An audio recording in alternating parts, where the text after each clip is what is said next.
আসসালামু আলাইকুম। আজকে গরুর মাংস দিয়ে আলু দিয়ে ঝোল রান্না করব।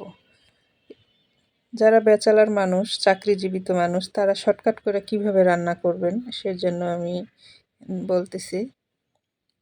গরুর মাংস ধুয়ে কড়াইয়ের মধ্যে নিয়ে পেঁয়াজ কুচি কতগুলো দিয়ে দিলাম, আদা বাটা, গোটা গোটা রসুন, তেজপাতা, আর এখানে জিরা, গরম মশলা সব কিছু আমি বেটে আলাদা করে রেখে দিছি। এটা আমি দিয়ে দিব।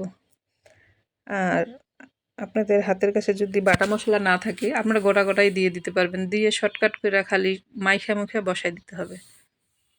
আমি খুরসুন দিয়ে নাড়াচাড়া করে বসাই দিছি। দেখতে পাচ্ছেন, একটু খুব সুন্দর করে মাখিয়ে নিতে হবে। সুন্দর করে মেখে নিয়ে চুলার মধ্যে বসাই দিব। দিয়ে আমি আবার ঢাকনা খুলে আমি একটু কষাই নিছি। পানি বের হয়েছিল, পানিটাকে আমি কষাই নিছি। কষানো হয়ে গেলে আমি এর মধ্যে একটু গরম পানি দিব। দিয়ে মাংসটা সিদ্ধ হওয়ার জন্য একটু ঢেকে দিব। একটু কষাইতে হবে, কষাইলে পরে গরুর মাংস একটু খাইতে স্বাদ লাগে।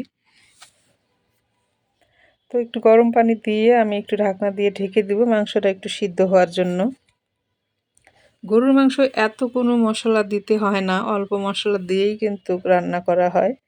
গোটা গোটা মশলা দিয়েও রান্না করা যায় কিন্তু গরুর মাংস। আপনি গরম মশলা, তেজপাতা, দারচিনি সব কিছুই গোটা গোটাই দিয়ে দিতে পারবেন, দিয়েই রান্না করা যায়। তো আমি মাংসটাকে একটু কষানো হয়ে গেলে আমি এর মধ্যে আলু দিয়ে দিচ্ছি। আলুটা দিয়ে আমি একটু খুব সুন্দর করে কষাই নেব। গরুর মাংস রান্না কোনো ঝামেলা নাই, খালি একটু মশলা দিয়ে বসাই দিতে হবে আর একটু ভালো করে কষাইতে হবে। কষানো হয়ে গেলে ঝোল আপনারা খাইলে ঝোল দিতে হবে, আর ঝোল না খাইলে খালি কষানোর কাছেই ভুনা করে নামাইতে হবে।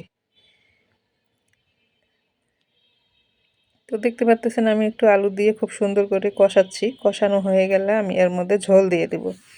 গরম পানি আমি দিছি, আমি ঠান্ডা পানি কিন্তু কোনোবারই দেইনি।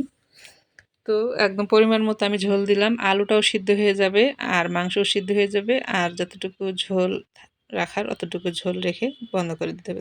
আপনাদের যদি ভালো লাগে এইভাবে রান্না করে খেয়ে দেখতে পারেন। আমার ভিডিও ভালো লাগলে লাইক, কমেন্ট, শেয়ার করিয়েন। আবার নতুন কোনো ভিডিও নিয়ে আসবো আপনাদের মাঝে। এই পর্যন্ত এই ভিডিও থাকলো। তো ভালো থাকবেন সবাই। আল্লাহ হাফিজ।